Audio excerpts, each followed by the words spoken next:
નમસ્કાર, તમે સાંભળી રહ્યા છો રેડિયો મની 9 પર સમાચારોનું લંચ બોક્સ। ઈપીએફઓ સભ્યો માટે આવી શું ખુશખબરી? ક્યાં વેચાઈ રહ્યા છે સૌથી વધુ લક્ઝરી ઘર? કઈ બેંકે વધાર્યું એફડી પર વ્યાજ? આ ઉપરાંત પણ બિઝનેસ અને ફાઇનાન્સ સાથે જોડાયેલા ઘણા સમાચારો છે અમારી પાસે, તો આવો શરૂઆત કરીએ।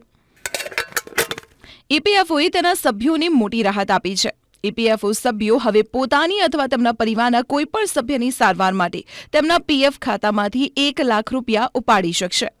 ઈપીએફઓએ એક સર્ક્યુલર બહાર પાડીને કહ્યું છે કે આ મર્યાદા 50,000 રૂપિયાથી વધારીને 1 લાખ રૂપિયા કરવામાં આવી છે।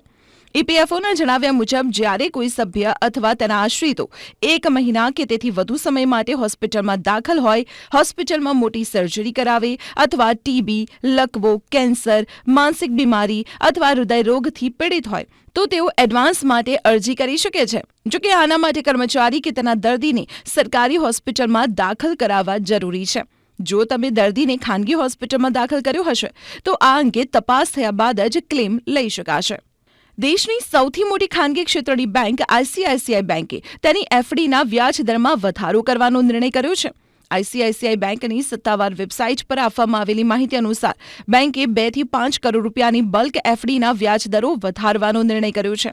આ વધારા પછી બેંક સામાન્ય નાગરિકોને 7 દિવસથી 10 વર્ષની બલ્ક એફડી સ્કીમ પર 4.75% થી 7% વ્યાજ દર ઓફર કરી રહી છે।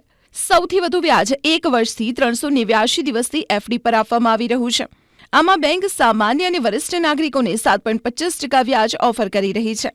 એપ્રિલ મહિનામાં બેંકે તેના વ્યાજ દરોમાં ત્રીજી વાર વધારો કર્યો છે।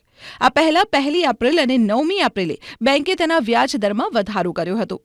નાણાકીય વર્ષ 2024 ડોમેસ્ટિક મ્યુચ્યુઅલ ફંડ ઇન્ડસ્ટ્રી માટે ઉત્તમ સાબિત થયું છે। એમ્ફી એટલે કે association of mutual funds in ઇન્ડિયાના રિપોર્ટ મુજબ માર્ચ 2024 સુધીમાં એયુએમ એટલે કે એસેટ્સ અંડર મેનેજમેન્ટનો આંકડો 53.40 લાખ કરોડ રૂપિયાના રેકોર્ડ ઉચ્ચ સ્તરે પહોંચી ગયો છે। માર્ચ 2023માં આ આંકડો 39.42 લાખ કરોડ રૂપિયા હતો।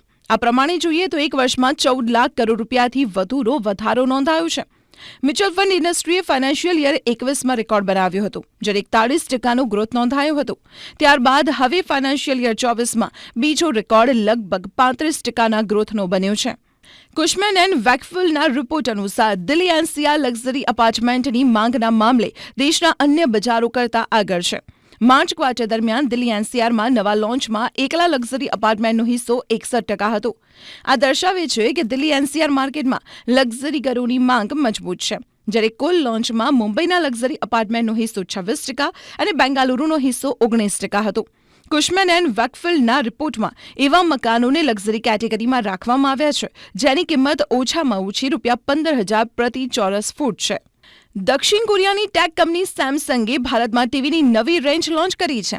આ રેન્જમાં નિયો ક્યુ એલઈડી 8K, નિયો ક્યુ એલઈડી 4K અને ઓએલઈડી ટીવી મોડલ્સનો સમાવેશ થાય છે। બેંગાલુરુમાં સેમસંગ ઓપેરા હાઉસ ખાતે આયોજિત અનબોક્સ એન્ડ ડિસ્કવર ઇવેન્ટમાં રજૂ કરવામાં આવેલા આ ટીવી 55 ઇંચથી લઈને 98 ઇંચ સુધીની સાઇઝમાં ઉપલબ્ધ છે।